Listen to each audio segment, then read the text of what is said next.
Welcome to a place where hearts unwind, infinite threads that gently bind, love and compassion in every line. Together we rise through space and time. Welcome back to Infinite Threads. I'm your host, Bob. There's something subtle that happens when you grow up in any environment. Family, community, faith, country. You start to absorb the world not just through experience, but through repetition. You hear the same phrases, the same warnings, the same judgments, and the same comforts. And over time, those phrases become part of you. Not because you examined them and chose them, but because you didn't know you could question them. That's what we're exploring today. The quiet power of beliefs that were never really yours. We've touched on this on other episodes. These beliefs, they're what I call borrowed beliefs.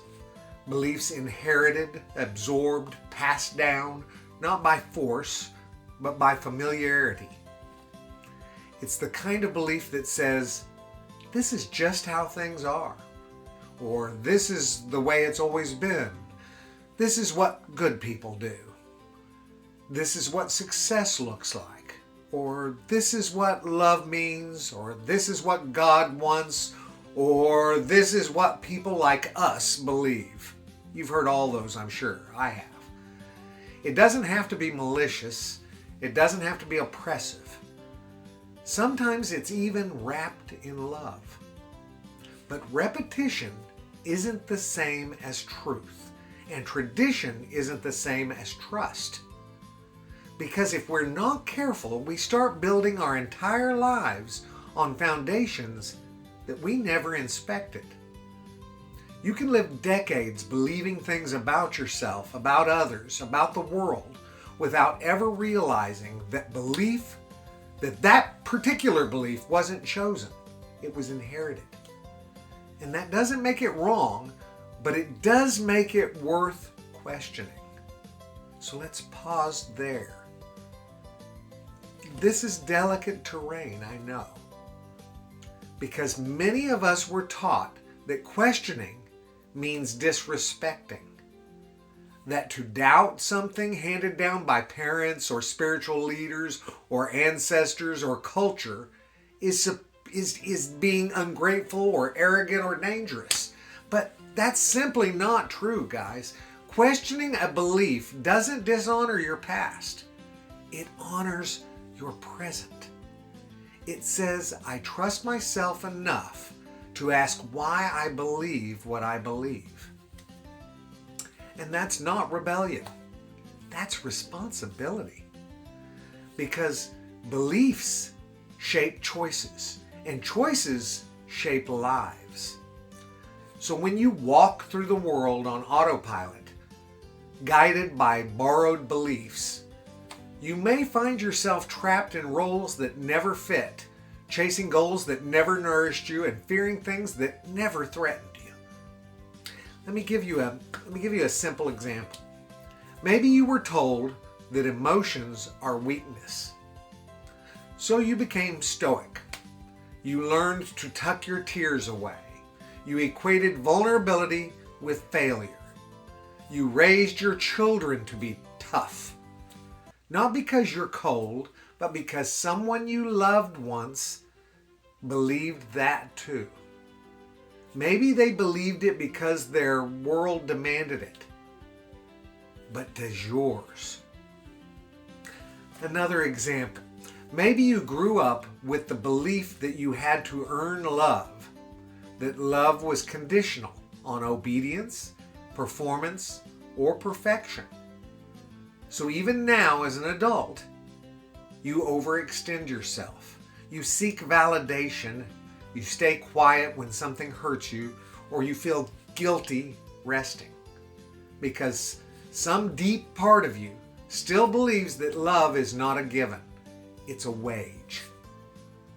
That's a belief worth questioning, guys, because your worth doesn't depend on your usefulness. Here's another one. Maybe you were taught that forgiveness means forgetting, or that anger is bad, or that people can't change, or that love is control. Maybe you were taught that you're broken, that you're too much, and you're not enough. All at the same time.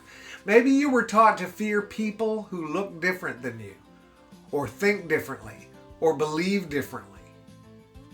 Maybe you were taught that asking questions makes you a threat, or that your body is a problem, or that your joy is selfish, or that your dreams are childish. I know that somebody feels one or more of these. None of these beliefs are universal truths. They are inherited frameworks. And when you leave them unexamined, they become cages. But when you look at them honestly, patiently, they reveal their origins. And once you see the origin, you regain the power to choose. This week's practice is gentle but powerful. Ask yourself, where did I learn that? Anytime you notice a judgment about yourself or someone else, ask that question. Not to scold yourself and not to judge the source, but just to see, to be eyes open. Where did I learn that? That I'm not creative, that I need to be productive to be valuable, that conflict is dangerous, that I can't speak up, that I'm too old, too young, too broken, too far gone. Where did I learn that? And more importantly, is it still true for me now? Some beliefs will stay, not because you were told to keep them, but because you've examined them, tested them, and found them still aligned. That's not a borrowed belief. That's a chosen one. But the ones that don't fit anymore, let them go. You can release them. Not with anger, not with drama, just with clarity, seeing with new eyes. Thank them. Thank them for what they once protected, then let them go. You're not betraying your roots when you grow beyond them. You're fulfilling them. And you're not lost just because you're questioning what you once held dear.